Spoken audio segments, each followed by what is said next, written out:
хууль тогтооход байгууллагад ажиллаж байгаа хүний хувьд 3 зүйл дээр анхаарч ажиллаж байгаа. Эхнийх нь утаагүй болъё, хоёр дахь нь төгжрлийг бууруулъя, гурав дахь нь үр дүнд суурилсан засаглалыг бий болгоё гэж байгаа. Ялангуяа иргэд аж ахуйн нэгжүүдийн төлж байгаа татварыг бид нэр үр дүнтэй зарцуулдаг байх ёстой. Тэгээ энэ дээр гүйцэтгэх засаглал болон бусад төсвийн ерөнхийлөн захирагч нарт өндөр шаардлага тавиад үр дүн шалгуур үзүүлэлтүүдийг нэлээд сайн нэгж ажилласан жил боллоо гэж бодож байна. Утааг шийдэх асуудал дээр бол хаврын чуулганаар улсын хурлын 57 дугаар тогтоолыг миний бие ажлын хэсэг байгуулад боловсруулад батлуулсан.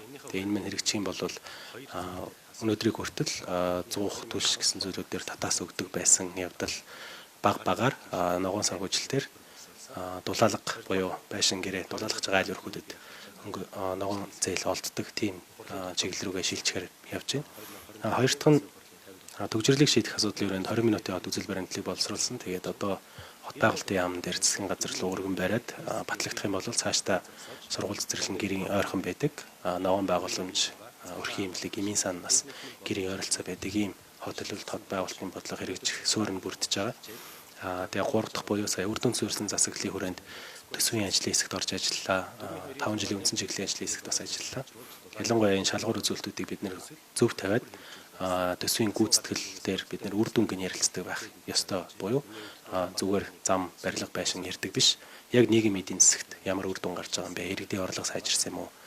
Боловсролын тогтолцоо сайжирсан юм уу гэсэн ийм шалгуур үзүүлэлтийг зөв болгох ажил дээр төсөв 5 жилийн үндсэн чиглэл нийлүүлээд бараг 200-300 санал оруулаад нэгдсэн чуулганаар батлагдаад энэ бодлогын бичиг баримтууд маань эцэлэгдсэн байгаа. Тэгээ эх жилдээ хаврын чуулганаар төсвийн гүйцэтгэлийг ярих үед яг энэ үр дүн ямар байгааг бас хэлцэж явъя.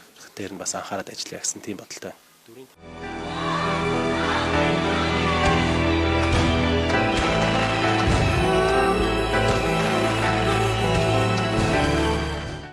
Шинжилсэн найруулгыг засгийн газраас өргөн барина гэсэн тов байна. Тэгээ энэ дээр ч гэсэн би их анхааралтай ажиллаад хуулийн төслүүдтэй танилцаад явж байна.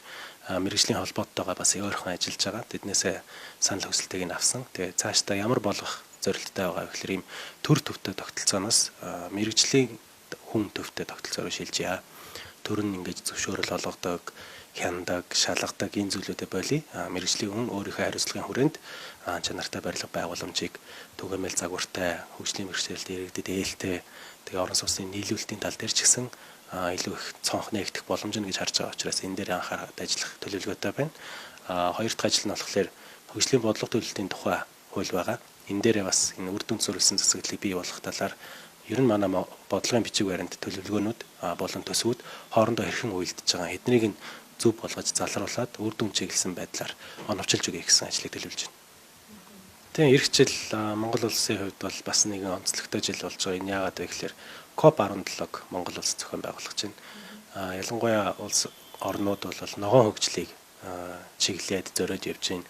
Нүүбэс ч гэсэн тогтвортой хөгжлийн зорилт гэсэн зорилтыг гаргаад 2030 он хүртэл явна гэсэн зорилтуудыг тавьсан байгаа. Тэгээд олон улсын байгууллагууд, төрийн бус байгууллагууд, ялангуяа олон улсын банк санхүүгийн байгууллагууд ногоон зах зээл дээр бас нэлээд анхаарал хандуулад Монгол улсад бас болцоо байна гэж харж байгаа юм байна лээ. Тэгэхээр энэ COP17-г Монгол улс зохион байгуулалтад бид энэ боломжийг ашиглаад цаашдаа бид сэргээгдэх эрчим хүчний хяналттай сууц, дээрээс нэмээд хөдөө аж ахуйн салбар дээр ч гэсэн гендер болон нийгмийн бодолцоотой тийм бодлого төсөл арга хэмжээг хэрэгжүүлэх суурийг нь тавьж өгөх боломж нь гэж харж байгаа. Тэгэхээр энэ дээр зөвхөн төр гэлтгөө хувийн хвшлийн байгууллагууд, олон улсын байгууллагууд маань ч гэсэн илүү оролцоотой байгаад бодлогын бичиг баримт болон засгийн газраас төлөвлөж байгаа төсөл арга хэмжээнд дээр санал бодлого тусгаж яваасаа гэсэн ийм уриалгыг нийт үзэж байгаа үзэгчдэд хэлмээр байна.